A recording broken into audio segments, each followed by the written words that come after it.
ইসলামী বিশ্ববিদ্যালয়ের জুলাই ৩৬ আবাসিক হলে এক ছাত্রীর বিরুদ্ধে সহপাঠী ও রুমমেটদের ব্যক্তিগত ছবি গোপনে তার বয়ফ্রেন্ডের কাছে পাঠানোর অভিযোগ উঠেছে। ভুক্তভোগীদের দাবি, অভিযুক্ত ছাত্রী হলের ভেতরে ছাত্রীদের অসতর্ক অবস্থায় ছবি তুলে লন্ডনে অবস্থানরত তার ছেলে বন্ধুকে পাঠাতেন। বৃহস্পতিবার রাতে বিষয়টি জানাজানি হওয়ার পর শিক্ষার্থীদের মধ্যে চরম ক্ষোভ ও আতঙ্ক ছড়িয়ে পড়ে।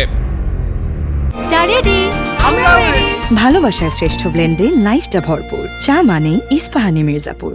ভুক্তভোগী ছাত্রীদের অভিযোগ, অভিযুক্ত শিক্ষার্থীর সঙ্গে আবিদ নামে এক লন্ডন প্রবাসীর প্রেমের সম্পর্ক ছিল।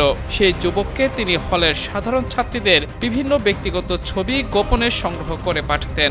সম্প্রতি ওই যুবকের সঙ্গে অভিযুক্ত ছাত্রীর সম্পর্কের অবনতি হলে প্রতিশোধ নিতে আবিদ ছবিগুলো হলের অন্য ছাত্রীদের মেসেঞ্জারে পাঠিয়ে দেন। এরপরেই ভুক্তভোগীরা আবিদের সঙ্গে যোগাযোগ করলে তিনি জানান, অভিযুক্ত ছাত্রী এসব ছবি তাকে পাঠাতেন এবং নিষেধ করলেও শুনতেন না। অনেক মেয়ের ছবি আমাকে দিছে। একজন মানুষ যে ঘুমায় আছে, এটা কেমন ধরনের?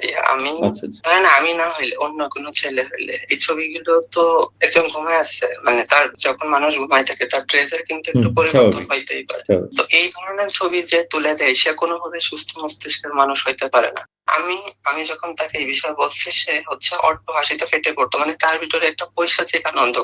এরকম না হলে মানুষ কেন করবে? এ বিষয়ে ভুক্তভোগীরা ক্যামেরার সামনে কথা বলতে রাজি না হলেও তারা জানান, আবাসিক হলকে নিরাপদ জায়গা মনে করে তারা সেখানে স্বাচ্ছন্দ্য মতো পোশাক পরে চলাফেরা করেন। কিন্তু অভিযুক্ত ছাত্রী তাদের ঘুমন্ত অবস্থার টি শার্ট পরা বা ওড়না ছাড়া অবস্থার ছবি তুলে বাইরে পাচার করেছেন। এমনকি বোরকা ও নিকাব পরা ছাত্রীদেরও পর্দার আড়ালের ছবি তিনি তুলেছেন বলে অভিযোগ উঠেছে। এ ঘটনায় শুক্রবার সকালে জরুরি সভা করে অভিযোগ তদন্তে ৩ সদস্যের একটি তদন্ত কমিটি গঠন করেছে জুলাই ৩৬ হল কর্তৃপক্ষ। তদন্ত শেষে ৭ কার্যদিবসের মধ্যে প্রতিবেদন দাখিলের নির্দেশ দেওয়া হয়েছে। বিভিন্ন ছবি, অন্যদের ছবি বয়ফ্রেন্ডদের নিকট দেওয়া হয়েছে। এই ধরনের একটি ঘটনা হলে ঘটেছে।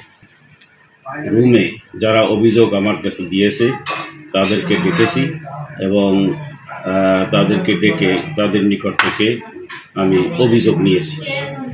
তাকে হল থেকে সাময়িক বহিষ্কার করছি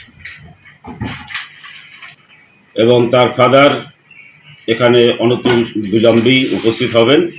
তার হাতে আমরা ওকে তুলে দেব হয়েছে। তার 2টি মোবাইলকে আমরা সিজ করে নিয়েছি এবং সিলগালা করেছি। আর 7 কার্যদিবসের মধ্যে তদন্ত কমিটির রিপোর্ট জমা দেওয়ার জন্য তাদেরকে বলা হয়েছে। এ ঘটনায় ক্যাম্পাস জুড়ে ছাত্রীদের ব্যক্তিগত গোপনীয়তা সুরক্ষা ও সাইবার নিরাপত্তা নিয়ে প্রশ্ন উঠেছে। মাহমুদুর রহমান, যুগান্তর নিউজ।